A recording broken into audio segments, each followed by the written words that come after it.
I'm John Kerry, and I'm reporting for duty. This'll make me laugh. I wanted to have a laugh, yes. The crooked salute, the self-righteous, I'm John Kerry. I was thinking about him this weekend for a number of reasons, but first, just so everybody knows what a phony he is, right? It's been 20 years, more than 20 years. Anybody remember this moment? And let's keep the record absolutely clear here. Secondly, this is very important. I actually did vote for the $87 billion before I voted against it. The ultimate flip-flop, which he kind of screwed up, the flip-flop. Everything about this guy, total phony. When he entered the national stage as a turncoat, as essentially a traitor, accusing his war buddies of war crimes. Remember that? Let me see those pictures of John Kerry's career. Yeah, showing up in that shabby uniform with his hair all screwed up, getting off of private jets.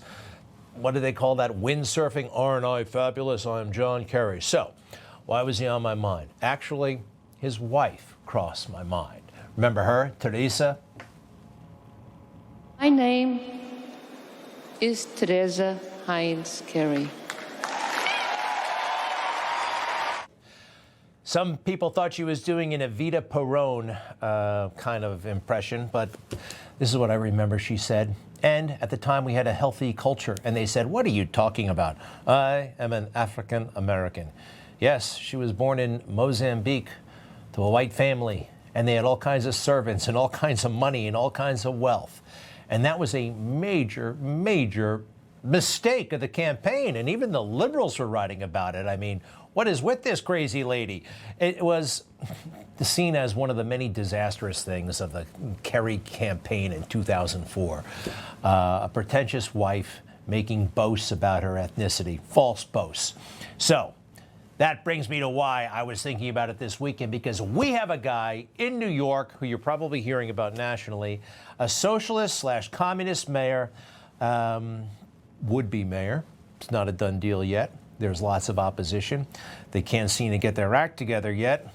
Still time, still hope. But this guy, it looks like, lied on his college application and probably throughout his life about his racial situation.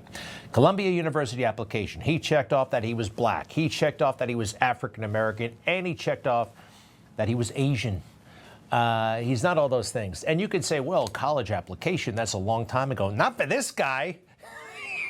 Bloomberg was mayor when he was writing this stuff.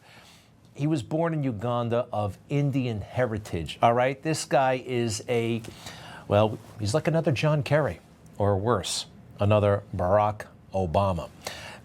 He's a little bit more open about it. You know, Barack Obama was a closet socialist, and this guy's out in the open about it.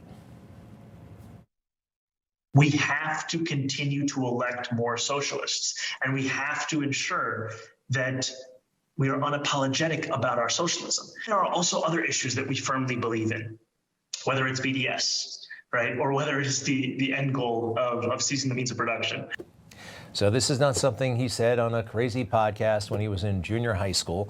This is something he said as a member of the New York State Assembly in February 2021. The end goal of seizing the means of production. That's the end goal. That's communism. How's he going to get it? By smiling big and being his authentic self. And his authentic self these days with, I don't know, crazy Generation X kids who seem to hate their parents and learned all kinds of awful things in college. Eating with his hands is fine, right? I thought we kind of blended in America. We don't do that in America.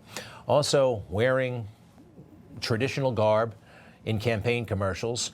There's something going on here. He is not assimilating. And he kind of is, he wants us to react, and fine. Okay, I will.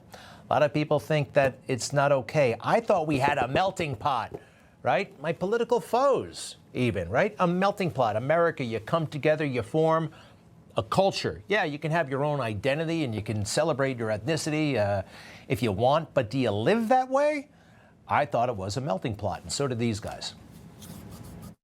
We must honor the great American tradition of the melting pot, which has made us one nation out of many peoples. We are stewards of the flames of liberty tolerance, equality, that warm our American melting pot. It's the Latino man wearing the jersey of a Japanese star, watching America's pastime. This is what America is all about. This is our melting pot. I couldn't hear what that Dodger fan was saying exactly, but at the end there he said, melting pot. You know, we leave a lot of the old world back in the old world. We left for a reason. Not this guy. He wants to bring the old world to the new world and make the new world the old world. And with a lot of communism, socialism mixed in. Let me see that application again. This is not authentic. Everyone's saying, oh, he's so authentic. No, he's not. He will sell out his own identity, right? His very roots to get into a college that, oh, by the way, turned him down. Even when his father was a professor there, he got turned down. What else is on that college application? All right, this is bad news for America, and I hope he's stopped. It's a very strange situation. The biggest city in America might just be turned over to a socialist. Next, please. So this is Supermax Prison, a hardcore, very nasty place. You don't want to be there. Only the worst of the worst Al-Qaeda terrorists are held there. I mean, this is, you know, serial killers. This is really, really bad people. It's all men in there. And if you're this guy, you don't want to be there. This is a transgender individual by the name of Christina Lusk, all right? Felon, drug-related crimes, been bothering the state of Minnesota for a long time so that he can be put in the women's prison. And if I were in his boat, if I were in jail for a long time, look, the women's prison looks like it's a college. I would like to be in the women's prison if I had to go to prison. Who wouldn't? It's a scam. They're suing the government left and right, and unfortunately, they're having all kinds of success. Biological men who want to be kept with female prisoners. It's crazy, and President Trump tried to put an end to it with his clear-cut executive order. Security shall ensure that males are not detained in women's prisons or housed in women's detention centers, because that would be dangerous to the women, to the biological women. This is one of those things that the Biden administration was driving. They knew it was pretty perverse, so they always kind of tried to beat around the bush when they were questioned about it. Remember Merrick Garland? Check this out.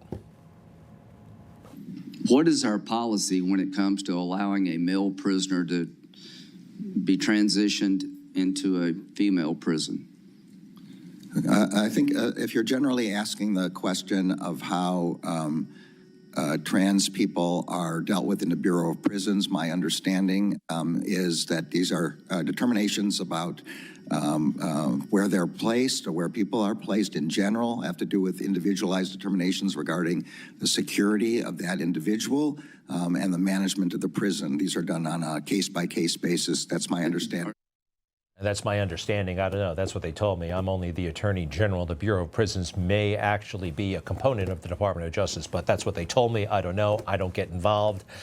It's crazy. If I were the Attorney General, I would insist on being involved. What kind of people are these? You know, he said trans prisoners. Even when he said it, you can tell he thinks that that's a higher status of prisoner, right? Trans, it's a higher, it's just, they're better. They're superior people. Ask AOC. She doesn't think there's such a thing as a trans prisoner, right? Because trans people don't do bad things. She said this in the wake of some, unfortunately, it was a school shooting. And she became convinced that only young, MAGA, white men do these kinds of things. Check it out. We have the radicalization of young men. This is an issue. Young women are not doing this. Young non-binary people are not doing this. Trans people are not doing this. Trans people are doing crazy things left and right because they're mentally ill. And we have we've documented it.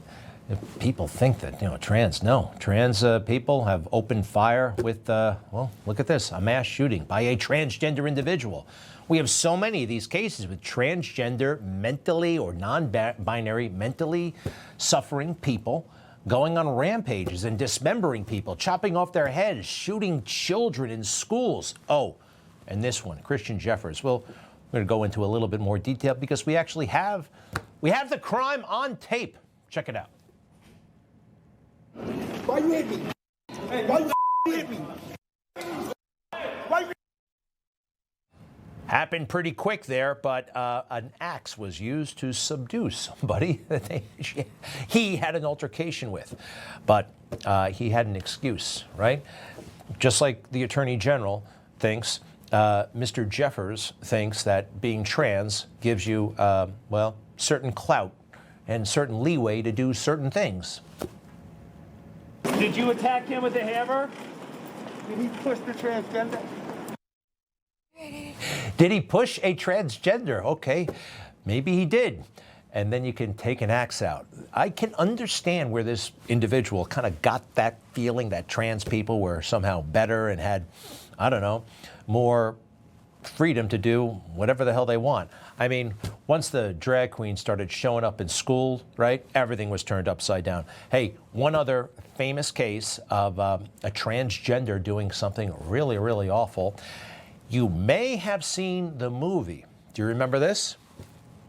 Go back there, man! Get over there, will ya? He wants to kill me so bad he can taste it. I'm always gonna kill him. Attica! Attica! Will ya? Attica!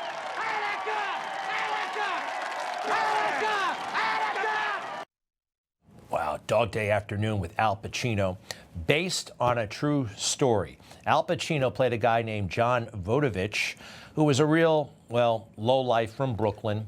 And he happened to be married with children, but he was also gay, and he was, well, he robbed the bank to get a, let me get this straight, to get enough money for the sex reassignment surgery for his boyfriend. One of the most notorious situations, quite frankly, in the last 50 or so years was that scenario. Kind of interesting. Go back to what President Trump is trying to do. He's been thwarted by those district-level judges, right, saying, no, he's violating this, he's exceeding his authority there. No, he's doing the right things.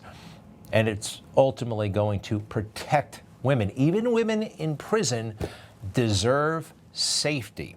Just ask this person. Currently, in California prisons in other parts of the country, women are getting impregnated by other women. And there's just no way. I mean, this is against the UN. Women have internalized misogyny to the point where the man's comfort takes precedence over the woman's safety. There's a reason why they don't want to be in men's prisons, because men beat each other to death. Women don't do that. Women don't do that. That makes a lot of sense. Men tend to do that. Violent men tend to do that in certain scenarios. Women almost never do that, and they want to put men with the women in prison.